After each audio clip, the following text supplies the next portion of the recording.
It's easy to record it all over again because hello and welcome to the Lardest Podcast Season 2. And today we have a very special guest, someone that I've known for many, many years, Robert Christopher Smith. Hi. And of course, our co-host, Andrew Rano, also known as Ari Studio. Hello, hello, hello. Hello. And I am your host, Mr. David Ruano. You are listening to the LA Artist Podcast, where we chat with local artists about their works, styles, what influenced them to start their artist journey, and more. Subscribe so you don't miss the latest episode. And to see bonus content, check out our website on the description below. This podcast is produced by Lorano Gallery, an LA-based gallery and studio space dedicated to showcase work from upcoming artists, as well as provide space for art shows, workshops, photo and film production. Feel free to check out the gallery at loranogallery.com. Yes, hello again. Thank you for being a part of the show. I'm glad to. I know we've known each other for a couple years now. Yeah, It's been, dude, it'll be 10 before we know it. yeah. Yeah, And that's crazy. this is the first time you're on our podcast. Yeah, Even yeah. though technically this is the second season. Yeah, 'Cause the other one was a little bit more of a test run for the most part. it was a podcast party. Yeah. But again, thank you for coming on. Robert Christopher Smith. Yeah, A lot of people call him Bobby. yeah, This yeah. makes it a little bit easier. Yeah. Of course, since that's what I am around here, that's what you guys can call me. But yeah, as far as the artist goes, when you want to look me up, it's Robert Christopher Yeah. Smith.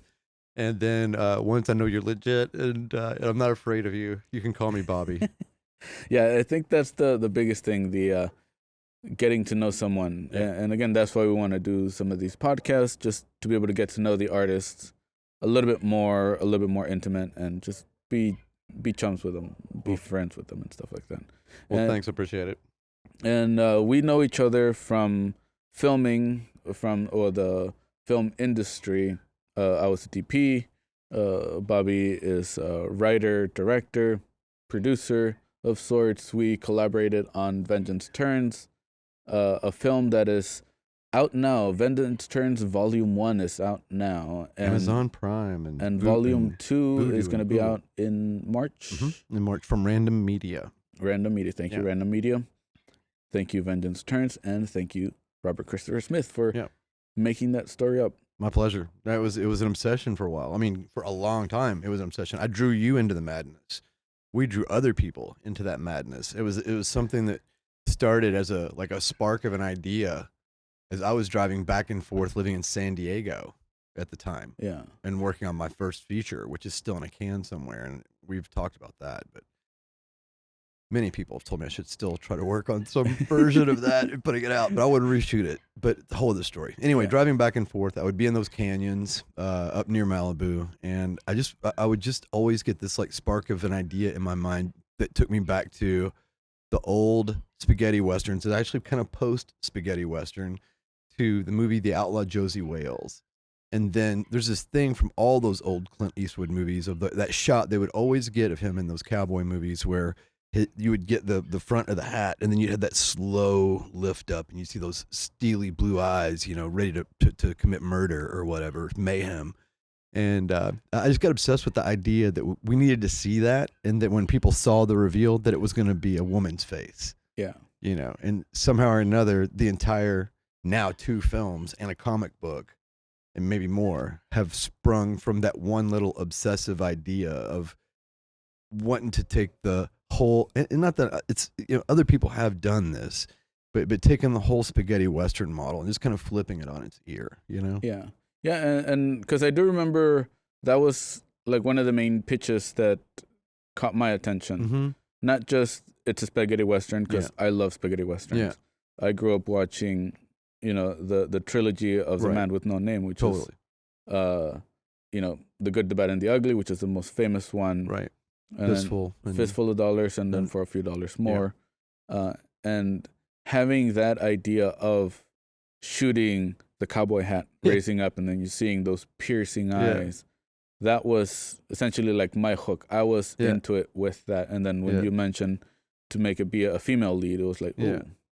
even better. Yeah, and the whole thing of like, so many little things that I wanted to do, and like one of the other like strange obsessions that I had was to have a male and female co-star team that romance was 0% of their foundation. That there was nothing about this female character identifying herself around a man. One of the whole reasons I wanted to write this story was it was the idea of, again, it's not that I'm this super feminist or anything. I'm just kind of a human person, you know? And I like the idea that women can stand on their own. And too often in art today, there's even something called the Bechdel test, if you've ever heard of that. But I wasn't using it or anything, but it's out there and it exists. It's like when you watch a movie, you look and see like the female characters in it. Do they exist for their own sake in the movie, or do they exist? Does their dialogue and their presence only reflect back to a male character in the movie? Yeah. And that's kind of like this big test that's going on. But anyway, the whole other thing is I just wanted to have a female character that's what it was. And that it was her dependent upon herself and shed, S-H-E-D, shedding the idea of, I got a little bit of that Kentucky accent, so I want to be very clear on that word. Shedding the idea of depending on family, or especially on a man. And then, but bringing another person back into her life that ends up kind of creating a family. Do you know what I mean? Yeah. But still, it's not sexual. It's this and that. And as you know, there's a scene in the second movie that's coming out in March where there is like a love scene and a scene of passion. And kind of one of the whole kicks of that reason for that scene is to show where she's gone on this journey. But also there's like almost like a joke at the end of it about when she's telling him, hey, don't think last night was any more than it was. Yeah. We're so used to seeing that kind of line coming from a guy. Yeah. You know, that it was nice to see a girl delivering it in an authentic way. And it's also like in the 1870s, which is really cool. Yeah, because you would see like that line from even, from 007 style films where like the guy gets every girl, the Bond girl type of thing. And this doesn't play, it doesn't, you've seen it. In the movie, it doesn't play like it's being ironic or it's being satirical or anything. It plays very seriously. And, but it also does serve that purpose, Yeah. So it was nice to write a female character, and I don't know why. I really don't. But I've strangely somehow gotten obsessed with writing really strong female characters. Yeah. And not just female characters, but like I like writing diverse casts and character sets and stuff like that. But for some reason, I've really got it in my mind in the past couple of years that it's part of my mission to kind of reshape the way that cinema presents women. And probably part of that was growing up watching Aliens and stuff and seeing Sigourney Weaver do it with Ripley and, other people have done this. Yeah. I'm not reinventing the wheel here. Yeah. And with that, a little note on that, on the writing aspect of it, like what are some of the challenges that you have to either face or try to overcome as you're writing? I think that if you want to really talk about writing as the art and the craft of writing, that the difficulties of writing, oh man, hard to get out in a cogent way. But like, to me, the fun of writing is the first draft. The importance of writing is the revisions, is what you do in the later drafts and what you do with what you create on the first pass. So I would say that anyone out there who is considering writing, first of all, do it. Just do it, because this is why. Is because whatever you put down on the paper for your first draft doesn't count. It only counts as much as you want it to. But if you don't put something down as a first draft, you've got nothing. You that's your clay. Yeah. And so you have to get your clay out there, and you can't feel self-conscious about it, because unless you want to show somebody that awful stuff, no one's ever going to see it. And so you have the opportunity to take and get that first draft out, and then use the ability to edit and revise and edit. And that's where you really start to find things emerging. You find characters emerging. You find character and plot starting to come together and stuff like that. So I'm bumping the mic and stuff. But so you start to, it's in the revision and the editing process that things get stronger. And then in film writing, it's really sometimes even you might have things written out and really feel like it's tight as it could be. And then you'll meet your actors who are actually going to play the roles. And that can literally change the way you envision the character, is just meeting that actor. And so, as you know, with like Vengeance Turns, at some points we were changing dialogue all the way up to the time of rolling the camera. I can do it. you Yeah. know? Yeah, because it is one of those things where you do have to start with a blank page. Mhm. You know, same thing with music or with art. Painting. Obviously, there's an artist podcast, so Yeah. you do have to blank sketch canvas. something. Yeah. You got to put something down. Yeah. And I think that's what terrifies most people is that they feel very self-conscious about there's something very vulnerable. Yeah. And yeah, about because that. I have seen that where people try to make even the sketch perfect. Mm-hmm. You know, like, well, the sketch is not gonna. That's why it's called a sketch. I was explaining to Rob the other day when we were shooting something that he was having to pretend that he was an artist, and I was like, "Here, draw Hamson, draw my character Hamson," and he started to try to draw. I was like, "Here's what most artists do. They'll just draw some circles first to kind of put where the belly is. Here's where the head is. Here's where the legs are." Yeah, it just All my sketches are perfect sketches. Yeah, here's what today. yeah, unless you have Sketches by hand. that skill after tens of thousands of hours. Oh, that irritates the shit out of me. When like, because I know all these different comic book artists and stuff, and people like Andy who will sit there and they'll sketch something out really quick and they'll be like, "Well, this is really just a warm up thing," and you're like, it's like it's perfect. It's perfect. Then they ask you, "Why don't you draw more?" And I'm like, "Because of you." But I think honestly, I have that effect on people with writing as well. I think that some people are that I make it look like it's easy, and I've never have meant for it to seem that way because it's not. It's just something that I both enjoy and obsess about. Yeah. And I think that's kind of almost where you got to be. I think that successful artists is, and I, you may get a lot of feedback about this. I don't know. People disagreeing with me. I don't know, but that successful artists of all types, actors, painters, writers, directors, dancers, whatever it might be, they're all obsessive to a nearly pathological degree.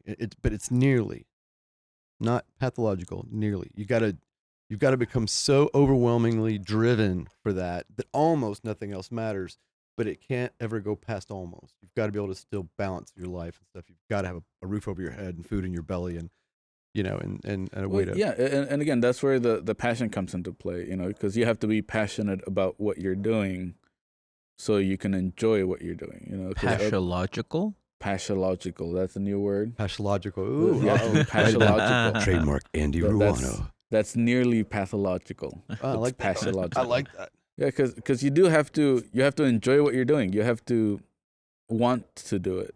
Mm-hmm. You have to crave to do it. You have to put your entire soul into it. Yeah, and if maybe you are more meant to enjoy art, and that's okay.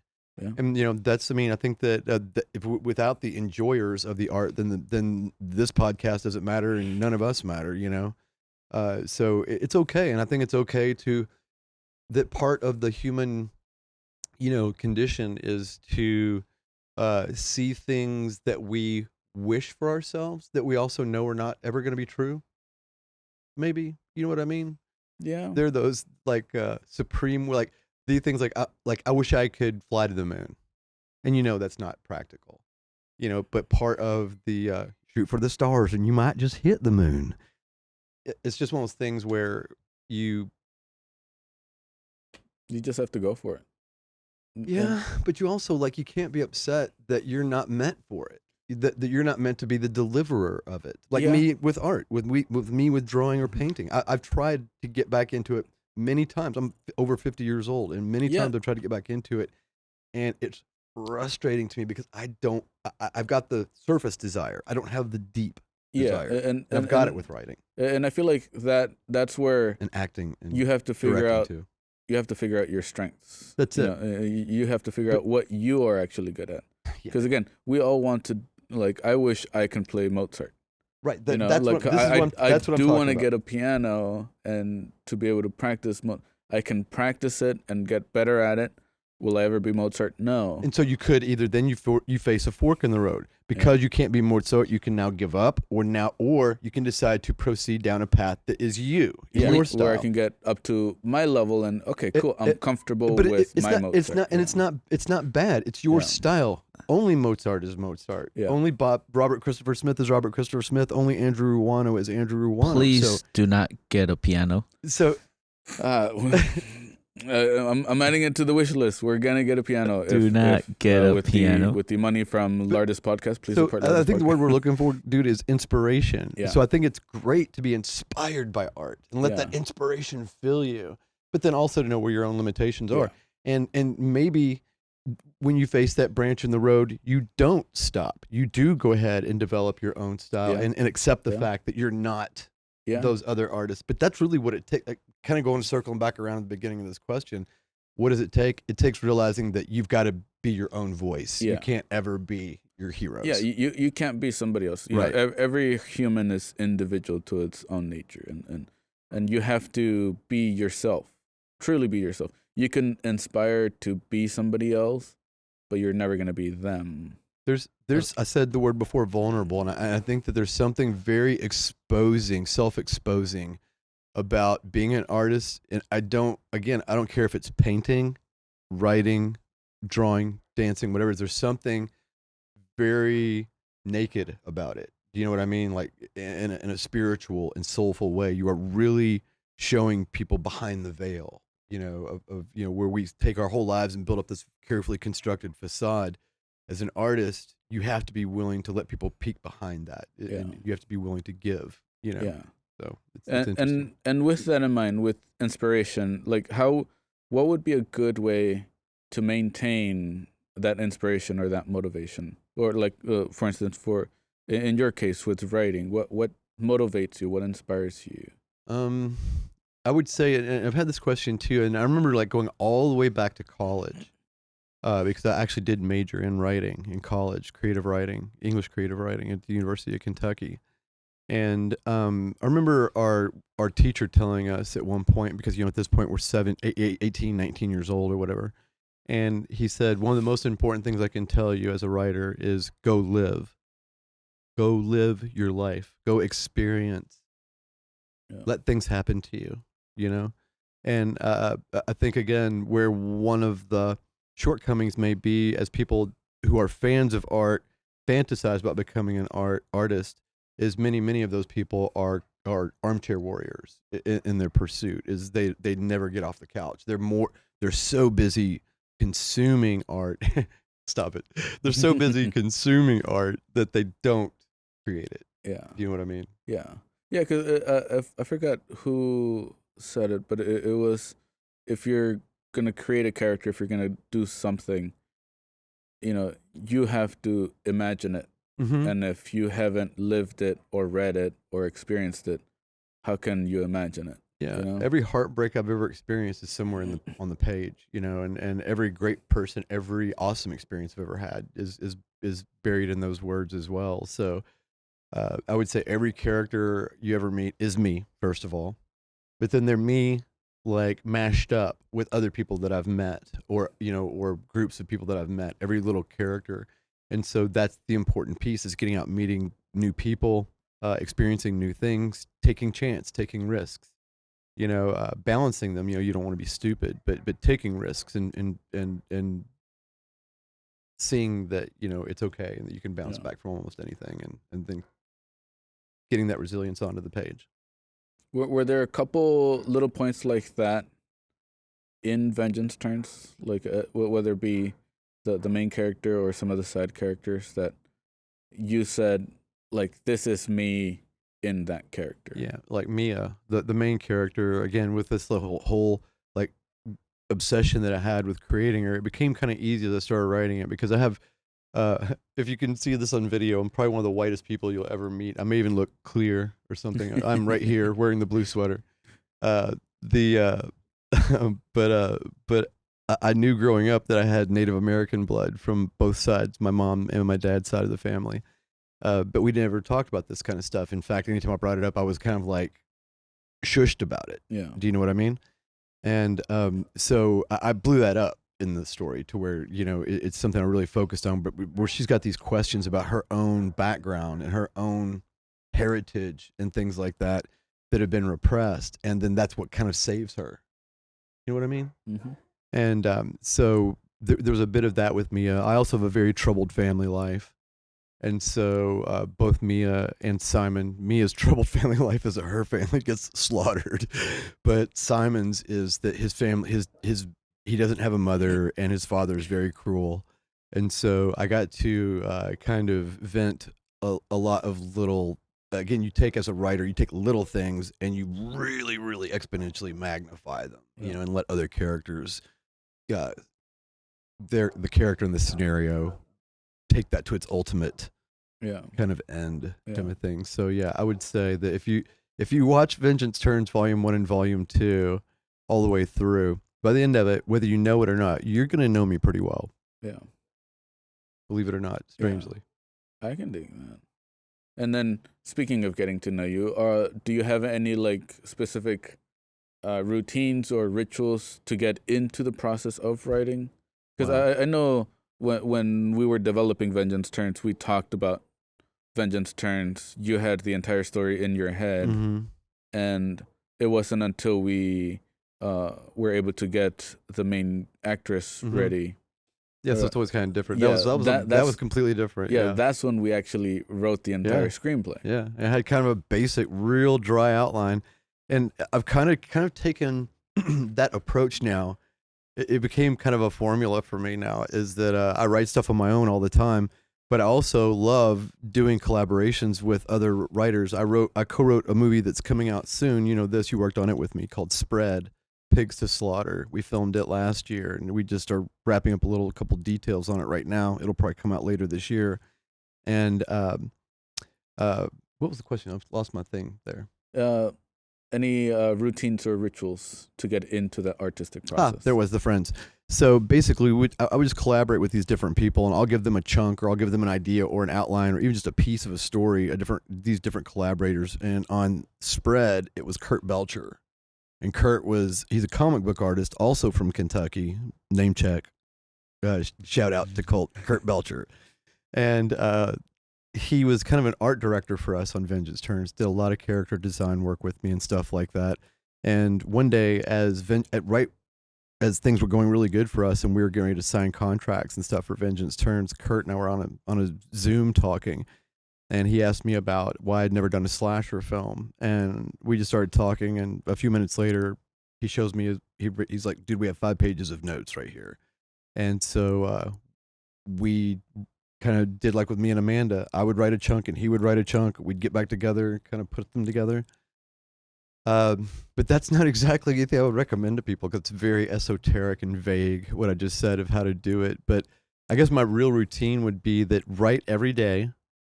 You know this very well about me, is I almost always have a piece of paper and a pencil or pen with me. It's something to write with or write on around me when I'm not being interviewed or something like that. I don't want to be distracted.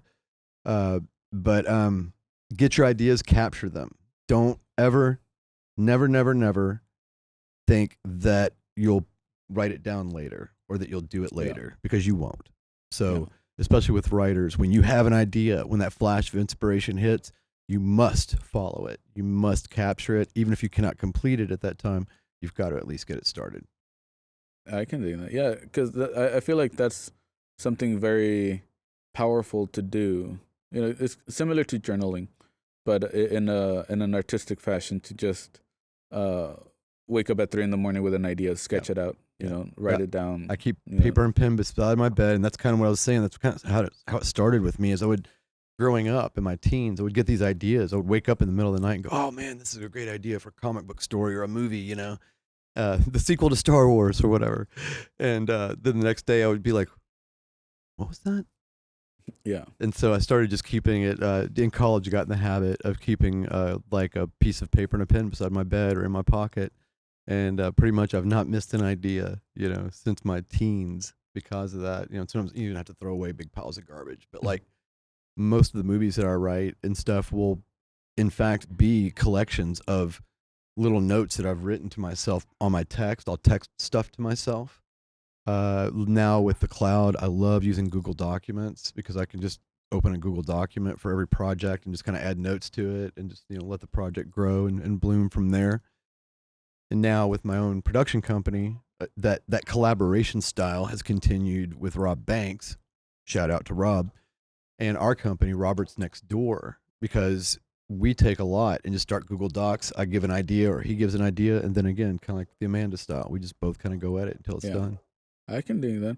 And yeah, and that was going to be kind of like my follow-up question to that on, how do you get inspiration? And then from there, how do you turn that inspiration, those late night notes or sketches or blurbs out, how do you turn that into a project? Like what's your usual process? Well, like I have a great and profound appreciation for structure in writing, particularly cinematic screenplay writing. And it's even arguments that I've had with people. And again, I don't know how many of your listeners are big into this, but there's different schools of thought on writing, especially for cinema. And I'm very, very, very pro structure. And so for me, it almost always starts with the end. Like I want to have a good ending, a twist of some type, and I'll kind of write backwards from there.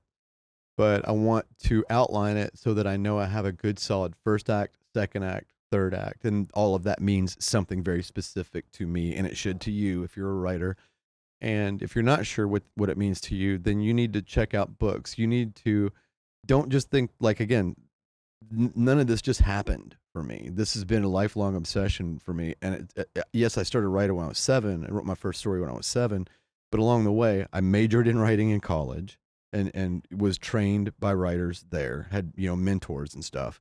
And since then, I've read books like Screenplay by Sid Field, Story by Robert McKee, and not just once. Here I am a writer with, movies out there and stuff. I go back to these books all the time and go back to the well. And so understanding cinematic structure and then applying it, I think is huge. And that means a lot to me. Like as far as when something feels real to me is when I start to know there's 3 acts. Yeah. Because again, going back to those books, you have to always go back to your roots. You have to always get better, hone your skills, and you can't just expect to be good every single time. Like sometimes you need reminders. Go back to those old sketchbooks or go back to basics. Yeah, I mean, art's a learning thing. I'm good every single time. You've always got to be learning. I've never thrown away any sketch. I've never repainted a painted canvas. One of the things that Rob and I were talking about recently was the fact that I get terrified of and very skeptical of any artist that I ever meet that says, "Yeah, I'm done. I'm good. Yeah, I'm good. I've learned everything. I'm as good as I'm gonna get at this." It's like I am perfect. Wow, wow. Yeah, first try. Can't imagine feeling like that. But I kind of like the idea, especially like acting is something that I'm not as good at. Supposedly, I am good from what I hear, but I don't have quite the lifetime of confidence that I have in writing. I've been doing it since I was 7. So it's interesting to feel that thing of that passion of chasing it, of just like, I want to be better. I want to be better. And I think that's a human nature thing, because we do want to be better. We always want to.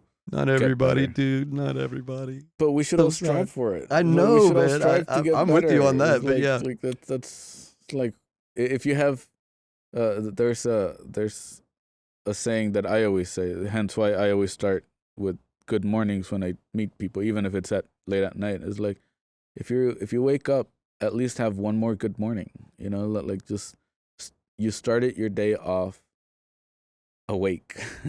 My dad, when I was a kid, I remember thinking this was so morbid, but I would say at night, because my dad worked really hard when I was growing up, and so I'd see him for a while, and I would see him at night and say, "Dad, did you have a good day today?"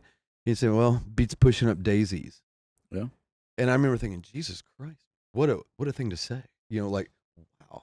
Like you just told me that really your day is better than dying. Maybe he just doesn't want to be a gardener. He just doesn't really hates flowers. He's like really anti-flora. Yeah. But I mean, I remember that hitting me though, but now I'm in my 50s and I get it. You know what I mean?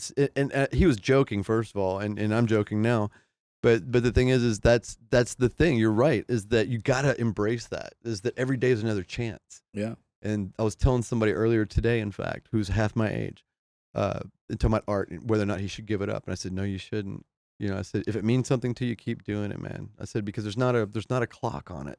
Yeah, and there's no loss for it, like other than the clock you put on it. Yeah, it's like you're just making yourself understand yourself and putting it onto a canvas or onto film. and I've stuff done like that, therapy and I've done art, and I have gotten much more true knowledge of myself from the art than I did from therapy. Yeah. And Yeah. I never forced pills on myself. Yeah. And that's Maybe why that's why my morbid quote, have at least one more good morning. Right. It's like at least one more. I think that's why it's important to also it's like we're going off on a such a like what do you call it, getting all Existential. tender, Yeah. but also getting tender because I say it's important to tell people you love them, people that are in your life. This is one of the things I do know, getting into my 50s, is that like you're thinking about every day, another chance for a good morning, whatever, is every time you see somebody, the last time you see them may be the last time you see them. And so I really think it's important to understand that. And not that you never necessarily have to hug them and kiss them and say, oh, blah, blah, blah, every time you see them or what have you. But I do think it's important to slow down a little bit in our lives, and particularly with the people that mean something to us, and to look at them and appreciate them. Yeah. Every time we see them. And I appreciate you guys, just so that you know that. Yeah, and we appreciate you too. I was thinking about that the other day. How many good things have come into my life from knowing you guys and knowing your family and stuff. So yeah, I mean, I think it's important to let people know these things, because you never know when it'll be too late. Yeah, you never know if whether it be yourself or the other person will have that good morning. That's it. Yeah, and did you see like where those waves were sucking people out in Ventura and stuff, man? Like, yeah, that could be us, man. You never know. We had the earthquake the other night. That could be a wall of water coming over us. So It should be fun. It should be fun. Should be fun. This podcast is brought to you by this podcast is brought to you by. That's why I learned how to swim. You better learn how. Yeah, but by Ruano swimming lessons. I know, right? Like today's word of the day is pessimism. Oh yeah, thank you. But we didn't mean to do that. We're just artists. You have to embrace your traumas to be able to get better. Yeah. But it's one of the things that I have tried to get through to myself is like, because I've spent too much of my life as an artist knowing that part of my artistic well was dipping into that depression and that solitude and stuff like that. But I also now, as I get older, I'm realizing the power of drawing from the beauty in my life as well, because there's been so much of it, that of course people hear that they Vengeance Turns, they watch these movies, they watch Spread, and they watch stuff like Succubus. They're like, what's the beauty, dude? But I am trying, man. I'm trying like to not always be so grim and to bring some more lighthearted stuff into junk. But I do it like with Hamson. I'll create a character like Hamson, a cartoon character, and then what do? I start doing heavy political stuff, and I start making that depressing too, man. So yeah, I'm sorry. It happens. It happens. And speaking of being depressed and being not so political, we're gonna switch over onto our Quick and A. I don't know if you right on. are aware of our Quick and A Lightning games. round. Our lightning rounds that is on one of these cute players over here. And again, the Quick and A is just a rapid amount of questions and answers that should be fun. 20 seconds on the clock. 20 seconds on the clock. Oh no, wrong show. If you get it wrong, we will grade it, and you will get You'll hear Every answer is a question. What? Jeopardy style? Every answer is an answer to the answering question. And again, we always start with a couple questions that we ask every single guest, and then we'll just shoot from there. Are you ready for this? Lay it on me. All right. This is going to be fast. So Cue my A. Pen or pencil? Pen. Ballpoint or gel pen? Ballpoint. What's your favorite medium? Film. Favorite shape? Circle. Do you get a new sketchbook or notebook, or do you finish the notebook before you get another one? Always new. Always new? Stacks. Stacks. Stacks and stacks. Yeah. Stonks. I mean stacks. Yeah, and then very specific and then not specific. What food would pair very good while watching Vengeance Turns? What do you say? Pizza. For Pizza? sure. Ooh, I can dig that. What's the top song that you've been listening to lately? I'm trying to think what it's called. The United States of whatever is back on my list. United States of whatever. Crayons or rose art? Crayons, because I don't know what rose art is. You don't know what rose art is? Good. Oh yeah, you're from Kentucky. Good. You're from Those are the cheaper versions of crayons that you would get at a Denny's. The colored candle wax. Those are the depressing crayons. Yeah, Yeah, the those are colored the wax. You go to your colored grandma's candle house or wax. whatever. She's Yeah. like, here you can color. And you're like, ow. Like nothing's Yeah, happening. I'm smearing a candle on a paper. That's not coloring. Favorite movie director? Darren Aronofsky or David Lynch. Favorite film? Or your most recent favorite film? It's weird to say, but for some reason I'm going to say Requiem for a Dream. Ooh, I can dig that. Do you have a dedicated space for writing, or do you just do it wherever you are? Both, because I do idea work wherever I am, but whenever it's time to actually make the structure thing we were talking about earlier happen, that's generally at this point happens on a computer. At my desk. Yeah, Specific laptop. I can do that. Secret talent? Doing this. Nice for the audio listeners. Yeah, I'm Nice moving for my that. thumb in a jerky way. Yeah. It's very exciting. Double jointed thumb. It's very. I can do this with my tongue too. It's all Double-jointed very. tongue. It's all great for radio. I could hear it. I could hear it. That's good. Yeah, you ASMR new from Ruano. Coffee or tea? Coffee, Favorite hard liquor? whiskey for sure. Whiskey? You're a sure. whiskey guy? Yeah, Hmm. any of the whiskeys. Tennessee stuff, whiskey or Kentucky whiskey? Oh yeah, that's a follow up. Wow, that'll get me in real trouble because Yeah. it should be bourbon or Kentucky whiskey. But I really, as a kid, was always Jack Daniels. It was just always Jack Daniels for us because we were little punks, and that's what it was in the punk thing. Drink Jack Daniels. Mm. Punky Kentucky kids drank Jack Daniels. So no higher end 12-year-old, 18-year-old Scotch. Not until I was in my 30s or 40s. Not until I could afford it. Yeah, Yeah, not until no. the people I was working for could afford it. There you go. Yeah. What would you say is the most used color in your films? Most used? Yeah, most used color. Not your favorite color, but the most used color. Oh man, I don't know. What would you say? Probably black. They're all some of the shots are really dark. Just Yeah, I was like not by me. Like you the, wanted them dark. Spread. I had them filming it using the cell phones as our lighting sources. I don't remember. It that. could be That- done. that my was my, pretty funny. my cinematographer thought I was crazy, but it turned out looking really beautiful. All right. Here's one. I know you are not necessarily a painter or whatnot, Mhm. but what kind of brush do you prefer?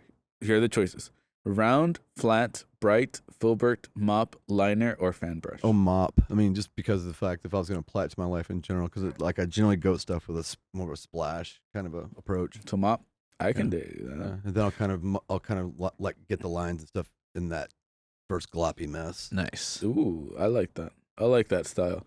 And then our final question: favorite veggie, Like vegetable. vegetable. Does potato count? It's a vegetable. Well, The- it's it a would- rooted vegetable. Then it would, Yeah. because it's got no because seeds become fruits, right? So Yeah. it's a tuber. Like Sure, so why not? I it don't, was same thing like onions and stuff like that. right, Like, they're tubers. So I don't know if that counts or not, but it kind of is a vegetable. so yeah, The potato chips. because I really like Potato. French fries and mashed potatoes. Yeah, I feel like And potatoes garlic mashed are potatoes. like very you could do I could go for everything. some French fries right now. Yeah, you can fry them, you can mash them, You can tot. Put them in the stew. you can put them in the stew. They can tot. They Yeah, can, they Like, can hash. you can do fried brown potato, style. That's right. boiled potato, shrimp potato, Potato soup, potato salad. soup, Forrest Gump, yeah. potato salad. Someday I'm gonna have me a potato boat. I know. Thank you for participating on the Quick&A, and No, thank you. I liked a lot of your answers. I hope my A's were Q enough. Yeah, I still think Scotch is better than Jack Daniels. That's just my personal preference. But What was that? Scotch? Scotch over Just bourbon. straight whiskey. Over Tennessee. Yeah, but that's Well, that's just that's me. trying to nitpick though. That's trying to get specific. You know. Yeah, they're still all in the whiskey family. The question was a very specific question. But it is also. This is. I know. I don't want to get us derailed. Sure, Over, right. but the thing is like for alcohol, my general belief is that when you start drinking, the quality of it is much more important than when you finish drinking. Yeah, At the end of the night, it's definitely the quality over the quantity. well is fine. Yeah. At the beginning of the night, you want that top shelf. At the end of the night, it's like they can like, give you slop yeah. and tell you that it's whatever. And you're like, yeah, this is the best Glenlivet. Yeah. It's just like that. Well, with that code in mind, that boosted your grade up to a D plus. D plus. I was gonna say a C plus plus. Oh, C plus plus. C plus plus, because again, mainly Isn't the that Jack coding? Daniels. Jack Daniels. But that was like for me. That was But just again, going back to the kids thing. You know, it's like the whole like Yeah, I drank all the kids that drink. I Jack Daniels. drank more whiskey between 16 and 25 than I have in the 25 years or so since then. I can dig that. Yeah, You know? that's. It's like, yeah, you should definitely check on your liver. yeah. Like I was in a band between 92 and 96, and I would say that probably 50% of the alcohol I've drank in my whole life I drank during those 4 years. I can dig that. But again, thank you for participating. It was fun. For the audience members, be sure to leave a comment and give them a grade. I want to see what you guys think. Come visit me on Instagram at only Robert C. Smith. Yes. Only. Also my OnlyFans. Yes. Well, yeah. Oh, because only your fans know where to That's go. right. Yeah, That's right. Yeah, only fan. the only fan. And it's one of those ceiling fans too. Yeah. Like this. And again, we're gonna do a quick commercial break, and then we'll be right back with Robert Christopher Smith. We gotta get paid. I'm pretending like I hear music. I know, right? Not all of us are nerds. But why can't people? I mean, it's like that's the stuff that should just make sense. If you've never heard the word Kodak in your life, I've never heard the word Kodak again, that until. should make sense to you. Oh, no. That it's not going to Wait. sound the same if you're not in the room. like with it. the camera, Kodak camera. Not Kodak. Kodak. Compress, decompress. Yeah. You're You saying know the same Kodak. word. You're Kodak, saying the same something. word. But again, welcome back. Thank you for listening. Not to Kodak, that Kodak. You're going to say something really. Not Kodak. Kodak. But yeah, and even at that, Profane. we've been talking about Kodak for a little bit. Kodak. Tomato, potato. Yeah, you like tomatoes and potatoes. Polaroid. But yeah, because that goes back into a little bit of the topic that we were talking about on inspiration and being, inspiring to be somebody else or whatever. Mm-hmm. It's like that's just not their skill set, Mm-hmm. and you need skills to be able to produce, to be able to create, to be able to do something. And sometimes people forget the fundamentals because they want to strive to be the best from day one, Right. from the sketch. And if I can't be, then I'm not going to do it. Yeah, and again, and that's where, we were talking about codecs and how some people don't know what codecs are when it comes to video or when it comes to film and stuff like that. Mhm. And that's literally just kind of like above their pay grade. Is like their IQ not necessarily isn't high enough, but it's like it's not in their periphery of what they want to do. They want to do something specific, but they don't understand that they have to learn the fundamentals and the Right. basics of everything before you can specialize in that specific. Or why it's important to pay someone to do it sometime. Yeah. Like on stuff, man. That's one of the things I have definitely discovered over the past couple of years is, man, when something's not in your wheelhouse, it's when you think about what your time is worth and what you can get done and and how serious you are about the project, just pay someone. Yeah, Pay a skilled artist and pay them what they're a worth. collaborator, find Yeah. somebody who does have that skill set. But you have to be able to have that mentality of, oh, I don't know, I should get help. But that goes back to the thing is we were talking about this before. I don't know. This almost seems like we did talk about this on that party podcast thing. But the idea of skill versus talent, and this ties back into our earlier conversation tonight, is that you can be born with a talent and still not make money from it. You have to hone it. You have to refine it in order to make it a skill, and it's skills that actually make talent. Yeah. Of course, some people get recognized for their talent early on, but the other side of that is that not everybody that's born with a talent will develop it into a skill, and not all those people will make money. But there's a flip side that says that also there's plenty of people who are born without that talent, yet do care enough about it to develop the skill. Yeah. And then they also can actually make money from it. Well, me, you, it doesn't matter who or what. Because to me, it's like I'm on both, because like writing is something that's a talent for me, and I've had it since I was a kid, and I've been working to build this skill with it my whole life. Acting, on the other hand, something I just found out I could do, and now I've been passionate about it, and I get upset now as an actor when I see other actors say that they're passionate about it, but they're doing nothing To hone that skill. That's right. And maybe it's because they were good in high school or junior high school or something, and they just thought at some point somebody was going to anoint them or something. But yeah, if you're serious, if like actors, if you're listening to this and you're serious and you're not in classes, in my mind, you're not serious. Yeah. I won't hire an actor.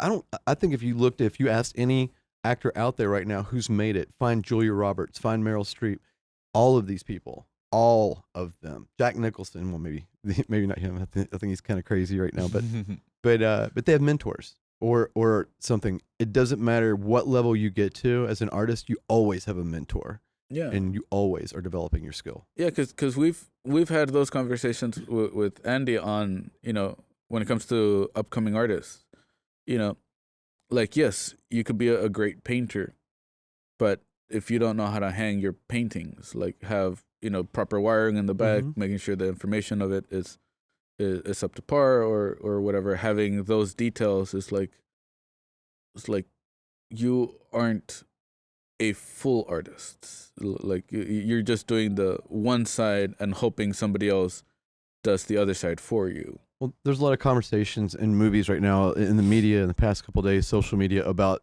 actors' pay and the disparity of pay, in particular, like in features. I think there's one thing going on right now with like Brad Pitt and Taraji Henderson or something like that.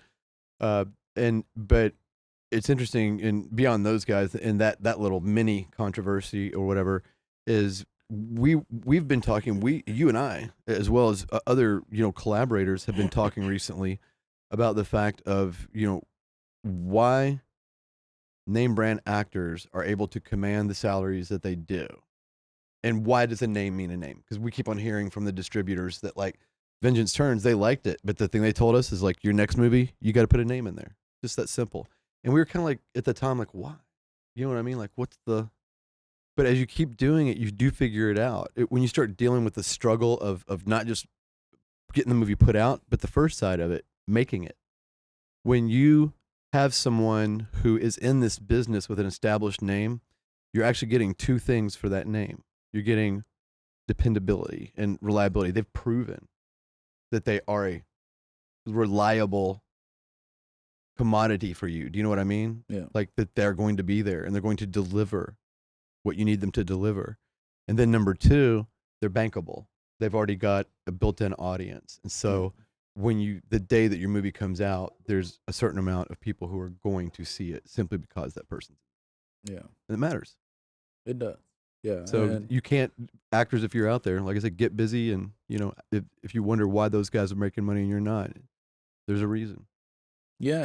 And with that in mind, with the, wanting to strive for better, wanting to have those name brands in movies and stuff like that, how are you evolving from some of the first projects that even we collaborated with to some of the new projects that you have in the future? Like, how are you making those steps or leaps to get better? Well, one of the conversations that we had with our distributor, with Random Media, actually stuck in my mind. And that is that you got to have a name in there. And I literally, how it's affected my process is, and like, again, I'm going to name check or give a shout to my company, again, Robert's Next Door, partnering with Rob Banks on.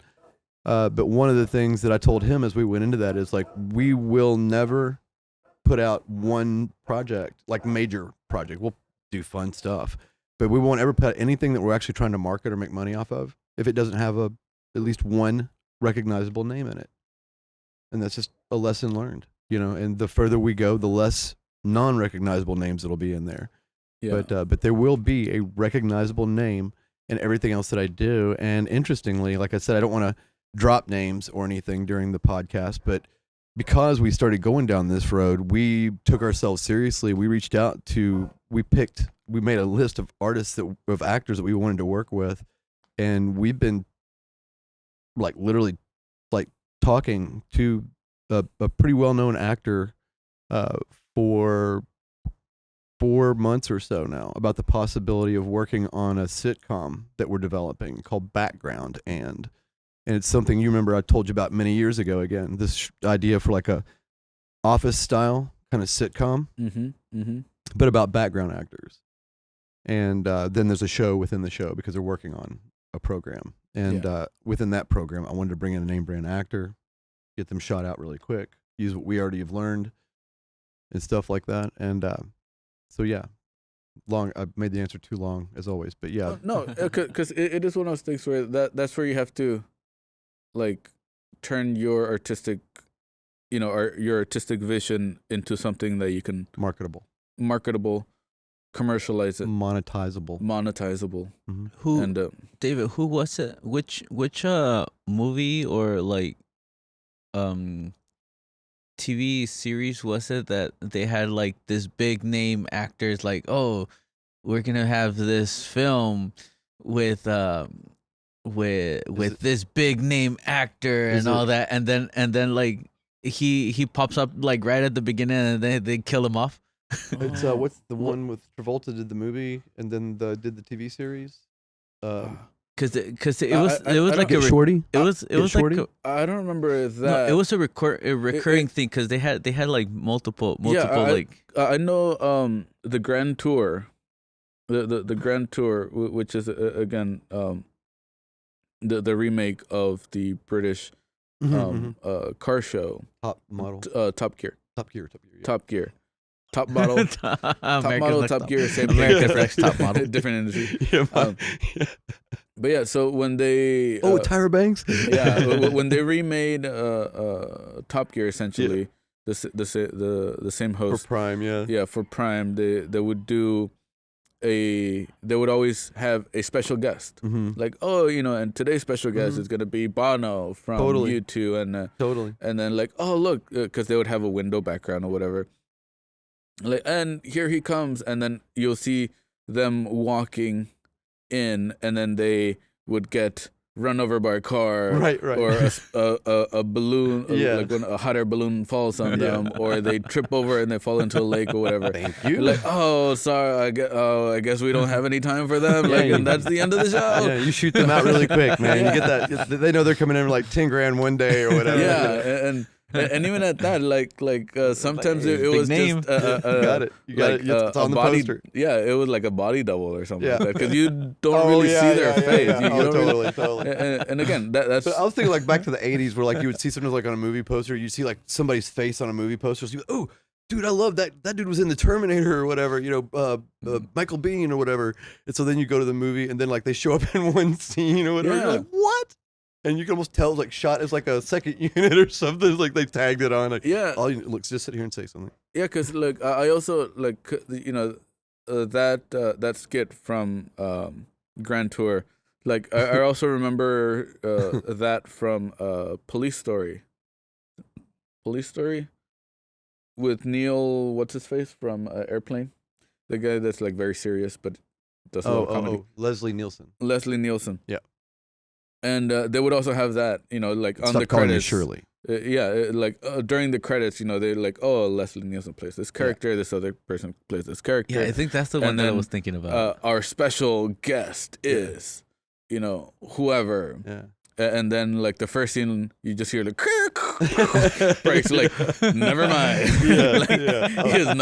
He is no longer available. Police Squad from the TV. Police Squad. The TV show version. Yeah, Police Squad. Yeah, I totally remember, yeah. That's the one. That's what I was referring to, yeah. But yeah. Are you going to do that for your show? Well, I mean, I'll tell you, like, here's the thing. So we're supposed to shoot this horror movie called Succubus Next Door. Oh, yeah, show the thingy. Good example of having someone do your art. Paid David to do this for me, the photography and the finished piece.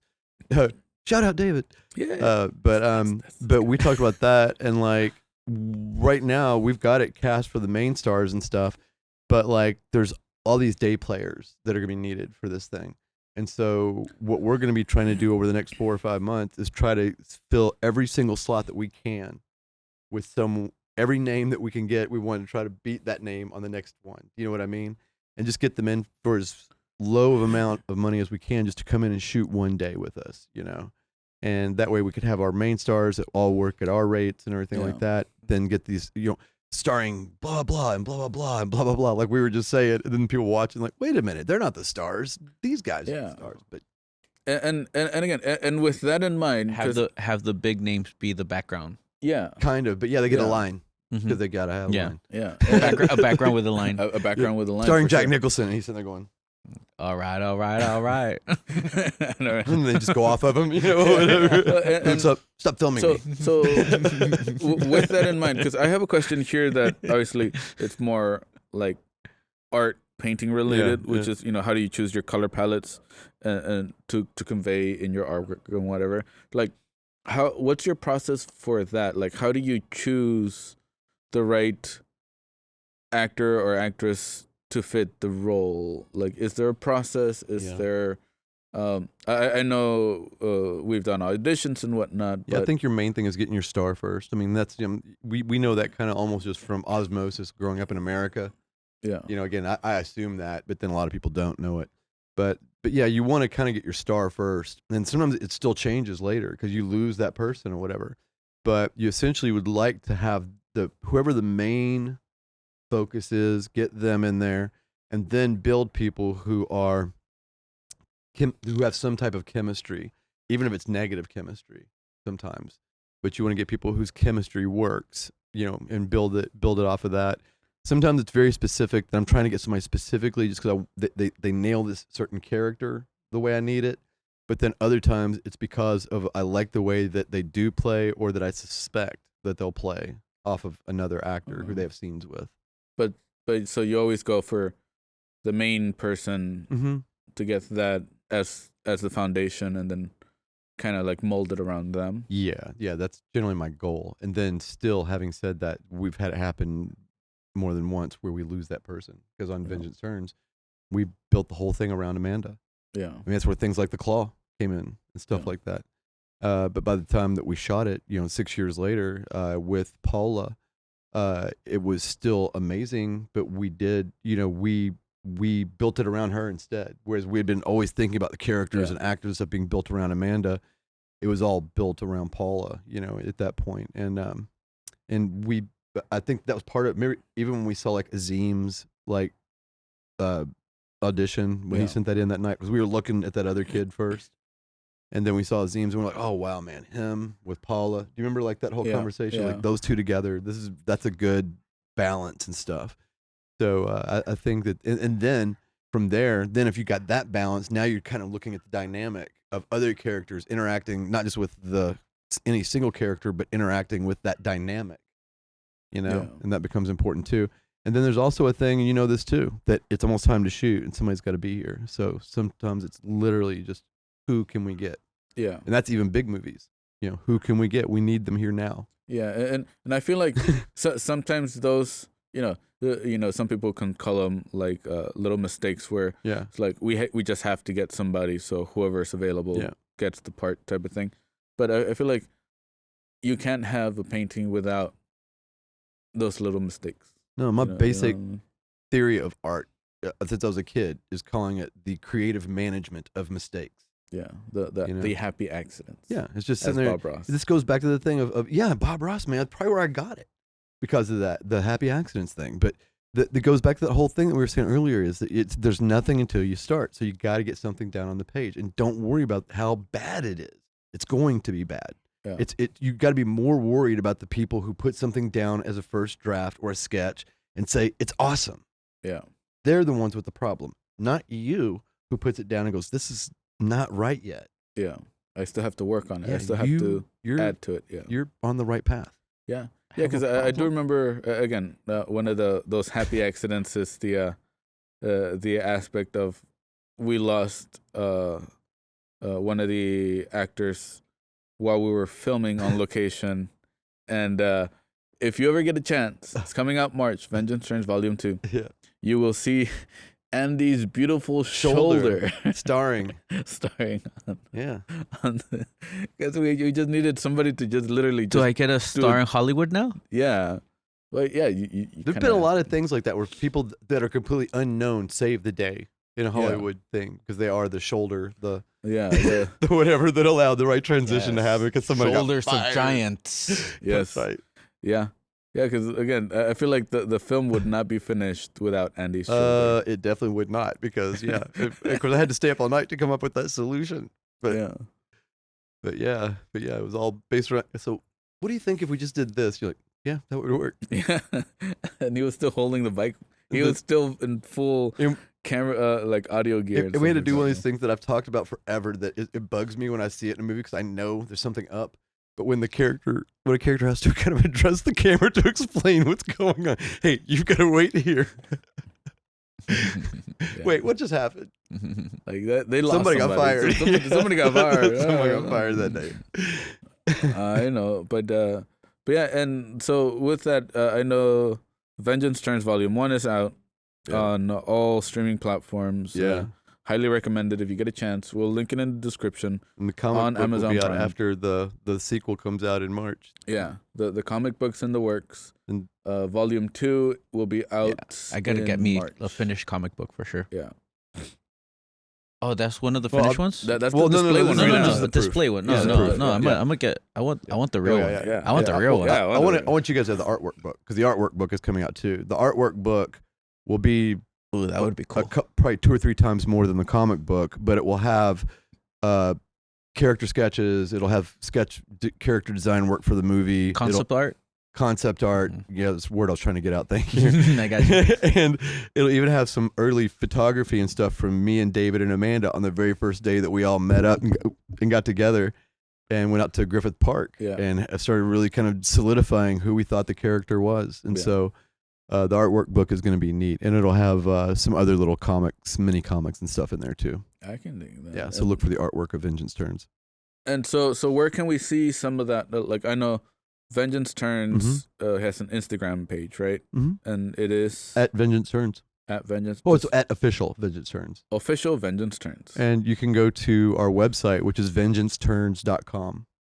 And there's also vtpresskit.com if you're more sophisticated. Yeah, if you want to see the press kit of the film, hence Yeah, VT it's press literally kit. one of the things that helped me sell the movie was I built this thing called the VT press kit. It literally was one of the many little things that I had to do to get this thing done. Yeah, because it is one of those things where without a press kit, you can't, like, it's not a finished project. Yeah, and it's kind of like having an artist bio. And it's not a all dud. that. You know, you're the one that aimed me at the Adobe portfolio to do it. Yeah. But yeah, it's not a dud. You know, it's a decent little thing. I spent some time on it, so it's not bad. Yeah. So Pretty proud of the work. And then, so for your Instagram is only Robert. Robert C. Smith, yeah. Robert C. Smith. Only Robert C. Smith. Then there's at Spread the Movie, which will start getting more populated over the next couple of months as that movie gets ready to come out. And there'll be a comic book coming out for that as well. But we'll tell you all that on the Spread page there. And there's sndmovie.com for Succubus Next Door, but you can get that too. Yeah. And you're thinking of filming that in May. In May. Later, that's our goal right now. Essentially later this year. Yeah, because I'll have a break. I teach at USC, and so I'll have a break right around that time. And so, yeah, we're gonna need about between 7 and 8 days, something like that, to film the whole thing.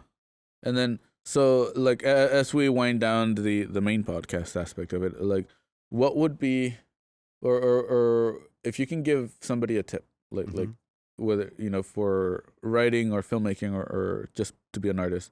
What would be a tip that has inspired you that you would like to pass on to somebody else? Again, it goes back to kind of like we were saying, just do it kind of thing. But I would say one of the best things that ever happened to me was a kind of a breakthrough moment for me as a writer, going from a kid who was doing some writing to really the idea of experiencing the world and bringing it into my writing was when I was in college. My teacher, Gurney Norman, and I imagine Gurney is dead by now, but man, he was a fantastic influence on me.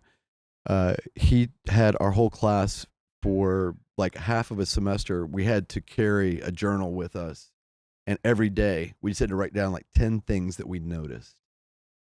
And if you want to be a writer and you want to get yourself started, and you don't really know how to get yourself started, carry around a little pad of paper with you, and every day write down 10 things that you noticed. Because if you start training yourself to notice things, that's the beginning. I like that. Do you know what I mean? Yeah. Do you know what I mean? I mean, especially as an artist, like noticing, that's where it starts. Yes, and if I you're know not, what you mean. If you're not noticing a lot of things, you're probably not going anywhere. If you're like, oh, I'm noticing the TV screen. I'm noticing the TV screen. I'm noticing the TV screen. You need to get out of your house. Yeah. yeah. Because I feel like you have to be, going back to, you have to experience life. Yeah. You have to experience the world. And doing that is a good way to notice what's around you. Yeah, I saw a lady one day during all this. It was one of the unforgettable, and I don't know why. It's completely forgettable. But a lady walking across campus at the University of Kentucky with an umbrella on a average day in Kentucky. No rain, not particularly sunny.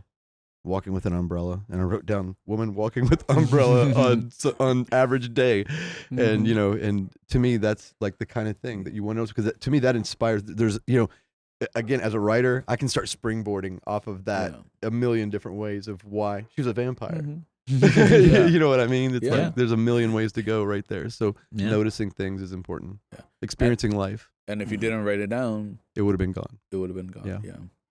Yeah, that's what a lot of like artists, when they're traveling, and they just as if they're like on the train or on the bus, then they just see somebody interesting, they'll do a little quick sketch.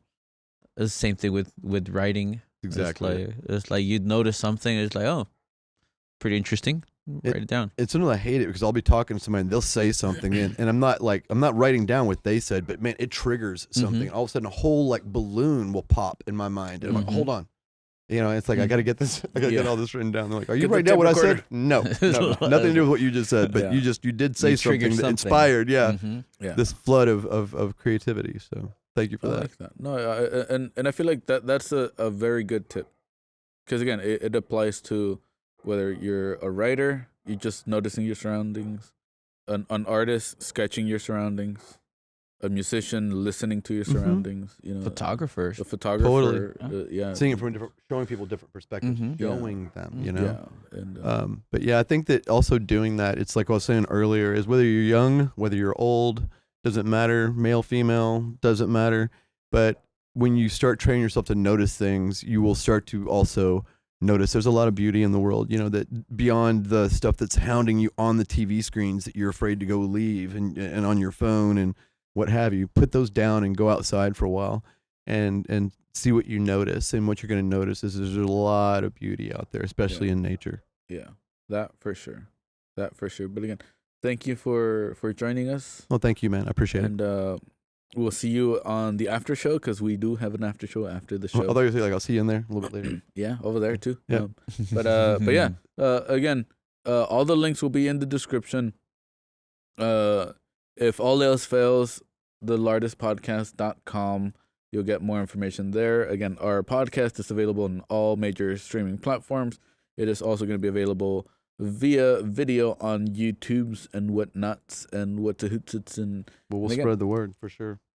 This has been the Lardist Podcast with Robert Christopher Smith. You can call me Bobby. Bobby. And then Ari on the corner. Just hanging out. Just chilling. But yeah, again, thank you and see you on the next one. Can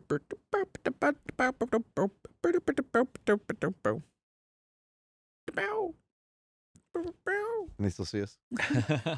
Well, yeah, still recording. Okay. No, I mean, are you still fading us out? You have been listening to the LA Artist Podcast. Feel free to like, follow, and subscribe so you don't miss the latest episode. You can see bonus content on our Instagram at Lorano Gallery, as well as our website, loranogallery.com/podcast. Stay creative, keep creating, and no matter what, be passionate about your art.